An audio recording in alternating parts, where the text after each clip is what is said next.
Pakitago na lamang po ako sa pangalang Elise, 24 years old, at nakatira dito sa Quezon City.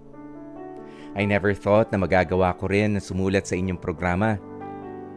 Siguro dahil hindi na talaga kaya pang matagalan ang pinagdaraanan kong depresyon sa relasyon namin ng boyfriend kong itatago na lamang din natin sa pangalang JR. Nasa 3rd year college pa lamang kami ng boyfriend ko, Kuya Poy. Actually, wala namang issue ng cheating sa pagitan naming dalawa, pero pakiramdam ko kasi ay nawawalan na ako ng gana sa relasyon na meron kami ni JR. Paano ba naman kasi sa 4 na taon ng pagsasama namin ay hindi ko man lang ma-feel sa kanya ang pagmamahal niya. Mabait naman siya at labis-labis ang pasasalamat ko rito, Kuya Poy. Honest and loyal din siya sa akin. Pero siguro dala nga ng mas bata niyang edad, ganun na lamang yung pakiramdam ko sa kanya ngayon. Kumbaga, ay parang hindi pa siya ganun makaramdam sa mga pangangailangan ko rin bilang girlfriend. Si JR kasi yung tipo ng tao na masasabi kong walang emotional intelligence. Hindi ko man lang kasi maramdaman sa kanya ang kailangang suporta sa tuwing may pinagdaraanan din akong matinding problema. Yung tipong kahit para bang sobrang depressed na nga ako sa lahat ng bagay sa paligid ko, pero kahit kailan ay hindi ko man lang narinig sa kanya na, "Okay ka lang ba? Kumusta ka naman? Kaya mo pa ba ang mga hinaharap mo?" Sobrang laki na kasi ng tulong kung sakaling matanong niya ako at makumusta ng ganon, Kuya Poy. Pero hindi siya talaga ganon.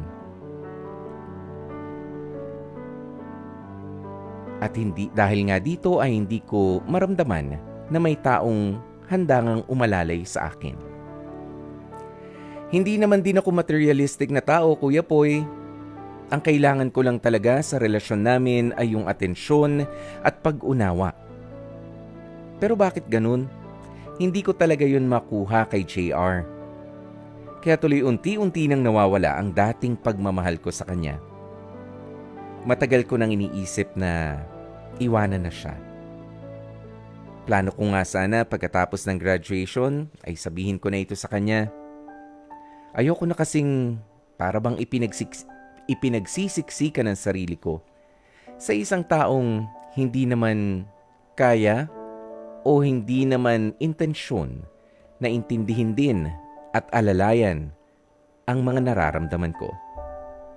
Hindi ko alam ang gagawin ko ngayon, Kuya Poy, pero umaasa ako na makakakuha ako ng payo mula sa inyong programa at mula rin sa mga kapwa ko tagapakinig at tagapanood na nakatutok sa programa ninyong H2H o Heart to Heart.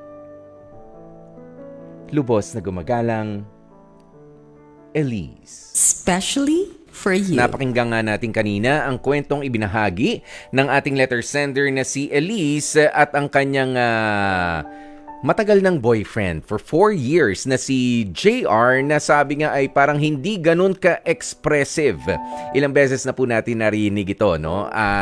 Ang mga ganitong klase ng mga kwento na nagkakaroon ng problema sa mga partner nila na hindi expressive or feeling nila ay hindi supportive sa kanilang mga partner katulad ni Elise. Ayan, kaya naman, alam mo, kanina nagbabasa ako ng mga reaction dito, Elise, no? At bago ko sabihin yung sa akin, ito na muna. Basahin natin ang sabi ni Nanay Teresita Perfinian. Sabi niya, masasabi ko sa ating letter sender ngayon, huwag kang mag-alinlangan na kausapin ng tunay mong nararamdaman ang boyfriend mo. Sabi mo nga 4 years naman na kayo. Sa haba ng panahon na yan, panigurado naman na palagay na din ang loob nyo sa isa't isa. Maraming salamat. Yan yung paalaala ni Tita Teresita Perfinian sa inyo, Elisa, no? Hindi naman dapat kasing hindi naman dapat hiwalayan agad yung naiisip mo or unless Kapag ka nagsasabi ka na ng mga problema mo, kumbaga bigat na bigat ka na at siya naman ang sinagot lang sa'yo ay, okay, yan yung mga ugong lang, yung ganyan, o kaya tinapik ka lang sa balikat, yung mga ganyan. Teka lang, oo, wag naman. Iyon, medyo mag-isip ka na. Interesado ba siya na tulungan ka, alalayan ka? Pero kung sakasakali, alam mo, meron kasi mga tao na meron mga tao na they may not be as expressive, pero talagang loyal sila, mahal ka naman sila, mahal ka nila. Pero hindi nga nila may express doon sa paraan na ine-expect natin. Alam mo, take for example, ito, ibubukas ko na naman yung bahay ko at yung pagsasama namin ni Mrs. Popoy sa lahat.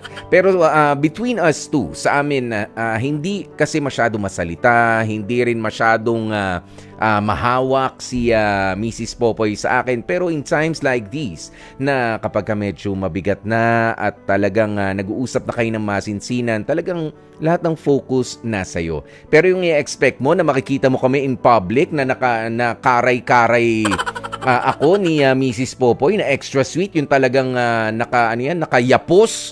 Oo, hindi lang magka-holding hands, yung mga ganyan. Yung talagang halos di na makalakad dahil talagang naglilingkisan na hindi. We are not like that. Oo, may mga partners na ganoon.